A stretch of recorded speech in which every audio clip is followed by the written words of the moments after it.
லா இலாஹ இல்லல்லாஹ் அல்லாஹ்வுடன் ஏற்கப்படுவதற்கு 7வது நிபந்தனை அல் மஹப்ப, நேசம். இந்த கலிமாவை நேசிக்க வேண்டும். லா இலாஹ இல்லல்லாஹ்னு சொல்றதையே நேசிக்கணும். ஏன் வணக்கத்திற்கு அல்லாஹ்வை தவிர யாரும் இல்லைன்னு சொல்றோம்? அப்படின்னா அல்லாஹ்வை நேசிக்காம ஒருத்தர் சொல்வார்? அதை கலிமாவை நேசிப்பார், அல்லாஹ்வை நேசிப்பார். இது எதை குறிப்பிடுகிறோ அதை நேசிக்க வேண்டும். இந்த கொள்கையை நேசிக்க வேண்டும், இந்த தௌஹீதை நேசிக்க வேண்டும், ஷிர்க்கை வெறுக்க வேண்டும், ஷிர்க்கின் மீது கோபம் கொள்ள வேண்டும்.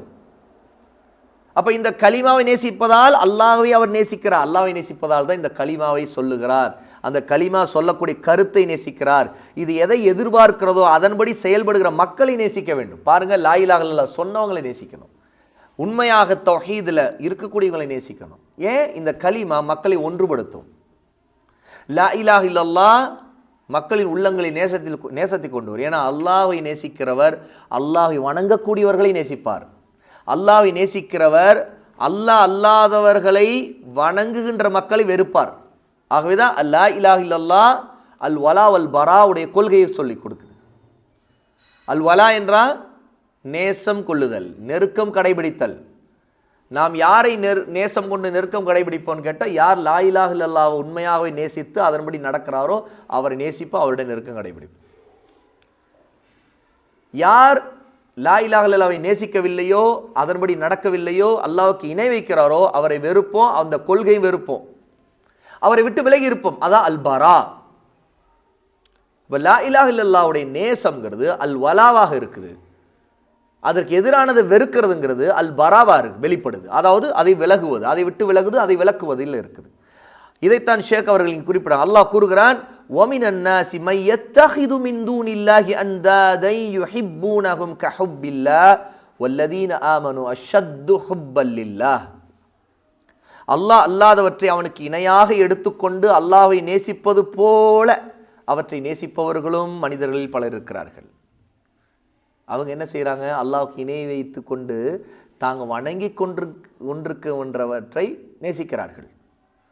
ஆனால் நம்பிக்கையாளர்கள், அல்லாஹ்வை ஈமான் கொண்ட முஃமின்கள் அல்லாஹ்வையே கடுமையாக நேசிப்பார்கள். சூரா அல் பக்ரா 2வது சூராவுடைய 165வது ஆயா. அப்போ இந்த ஆயத்தில் அல்லாஹ் தஆலா மிக தெளிவாக சொல்கிறான், லா இலாஹ இல்லல்லாஹ்ங்கிறது அல்லாஹ்வை நேசிப்பதை குறிக்குது. அப்போ அல்லாஹ்வை நேசிக்கிறவர் லா இலாஹ இல்லல்லாஹ்வை நேசிக்கணும். அப்போ அல்லாஹ்வை நேசிக்கிறவர் அல்லாஹ்வை தவிர வணங்கப்படுகிற அத்தனையும் வெறுக்கணும்.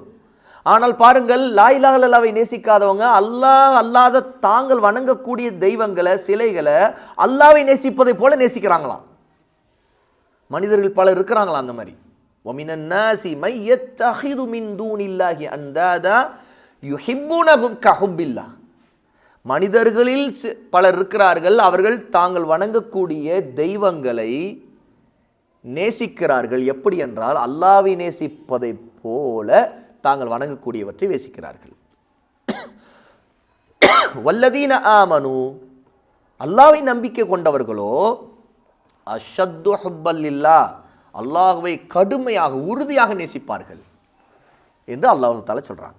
ஆக லா இலாஹ இல்லல்லாஹ் சொன்ன மக்கள் அல்லாஹ்வை மன தூய்மையோடு நேசிப்பார்கள். அதை சொல்வதை மன தூய்மையாக சொல்வார்கள். இணை வைக்கும் மக்களோ அல்லாஹ்வையும் நேசிப்பார்கள், அல்லாஹ்வுக்கு இணையாக மற்றவைகளை நேசிப்பார்கள். அவங்க மக்கள் அப்படி செய்வாங்க, இணை வைக்கிறவங்க. ஆனால் முஸ்லீம்களாக இருக்கக்கூடியவங்க, லா இலாஹ இல்லல்லாஹ் உண்மையாக சொன்னவர்கள் எப்படின்னா அல்லாஹ்வையே மன தூய்மையாக நேசிப்பார். அந்த நேசத்தில் இணை வைப்பு வைக்க மாட்டாங்க. அல்லாஹ் அல்லாததை அல்லாஹ்வை நேசிப்பதில் நேசிக்க மாட்டாங்க, அதில் இணை வைப்பும் வைக்க மாட்டாங்க. ஆனால் இணை வைக்கக்கூடிய அப்படி இல்லை, அவங்க அல்லாஹ்வை நேசிப்பாங்க, அல்லாஹ் அல்லாதவற்றை அல்லாஹ்வை நேசிப்பதை போல நேசிப்பாங்க. இந்த நேசம் லா இலாஹ இல்லல்லாஹ் எதை எதிர்பார்க்குதோ அதை நிராகரித்து விடுகிறது. அவ இப்படி ஒருத்தர் அல்லாஹ் அல்லாதவற்றை நேசிக்கிறார்னா லா இலாஹ இல்லல்லாஹ் இதை எதிர்பார்க்கல, ஆகவே நிராகரிச்சிடும். அவருடைய கலிமா ஏற்றுக்கொள்ளப்படாது, அல்லாஹ் அதை நிராகரிச்சிருவான். அப்போ இந்த 7 நிபந்தனைகளை லா இலாஹ இல்லல்லாஹ்ங்கிற ஷஹாதாவுடைய நிபந்தனையாக ஷேக் சாலிஹ் அல் ஃபௌசான் இங்கே குறிப்பிடுறாங்க.